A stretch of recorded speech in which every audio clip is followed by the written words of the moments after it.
What up, YouTube? Brother Derek checking in, and welcome to my channel. And for everybody that's new and it's your first time here, I appreciate you. My name is Derek, also known as Brother Derek. I'm passionate about helping people create healthy relationships. I wrote a book about it, Choose Wisely, and it helps you, it gives you the information that you need to get the guidance to have healthy relationships. And also, I'm just passionate about helping people get into real estate because real estate changed my life, as well as relationships. They both changed my life, and I'm living an amazing life due to both of those. And I want to help people get into real estate as well.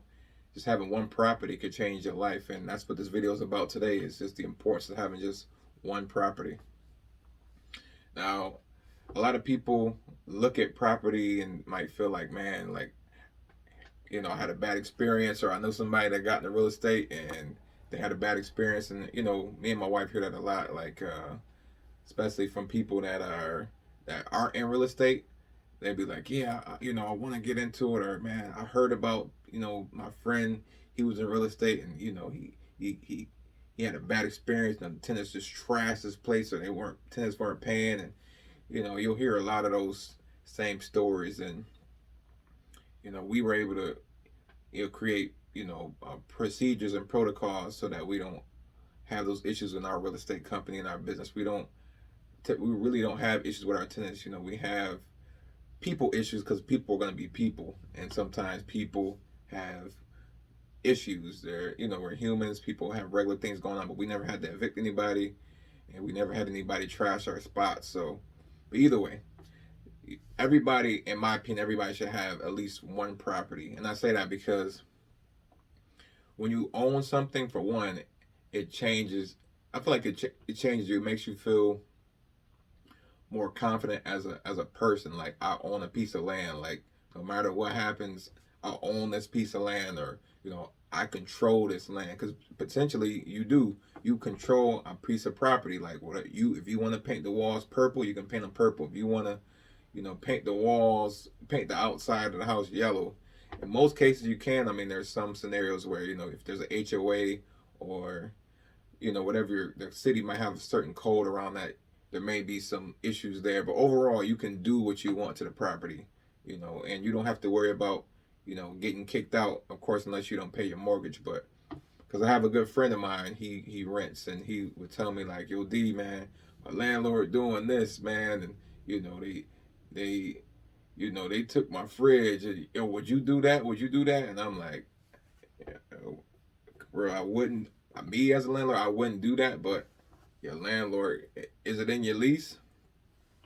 And a lot of times he would say, yeah. So I'd be like, well, then it could be done. They can do that. I wouldn't do that because I'm not that type of landlord. But it can be done. But when you don't own property, when you don't own the roof over your head, people have that power to do those things. And that's the power. That's why I say everybody should at least own one property, because you don't have to deal with somebody else's rules. You make your own rules, and you're paying anyways. Like, you're paying rent or you're paying mortgage. Either way, you're paying somebody. So you might as well pay to one day own something versus paying to forever pay that you won't never owe anything. And also, when you own real estate, when you own something, you can write, you have tax write-offs. You can write, if you have to fix something, or you want to upgrade something, or you just get more tax benefits owning something versus when you rent. You can't write off your rent, and you can't fix anything or do any repairs unless your landlord. At least you shouldn't do those things unless your landlord approves of them. So, and even then, I don't really think you can write that off because you don't own the space. So you're basically giving him tax write-offs or her tax write-offs because you're improving their space. And that's another thing that people do, is like they'll rent places and they'll improve the spaces when you can just buy your own house or buy your own property and improve it that way. And the hack for me that I'll share with y'all, what changed my life, is buying a duplex. That's what we did. We bought duplexes. So you know because a lot of people, me included, I used to work at a car company, and a lot of us have had jobs that we don't like or don't want to stay at long term, and then people buy houses, which is good. You should buy a house, but I don't think you should buy a house when you are working a job you hate or don't want to stay at long term, because a mortgage is a commitment to pay this mortgage payment for 15 years, 30 years. So if you hate your job, don't commit to a bill that you're going to have for 30 to 15 years if you don't want to stay there. From 15 start to 15 to 30 years, don't stay there. You don't want to stay there, don't commit to having a bill that large for that long. Now, granted, you have to live somewhere, but that's why what I'm going to tell you is the best scenario, the best remedy for that solution is if you buy a duplex or a triplex and you live on one side and then you have somebody else paying you to live on the other side.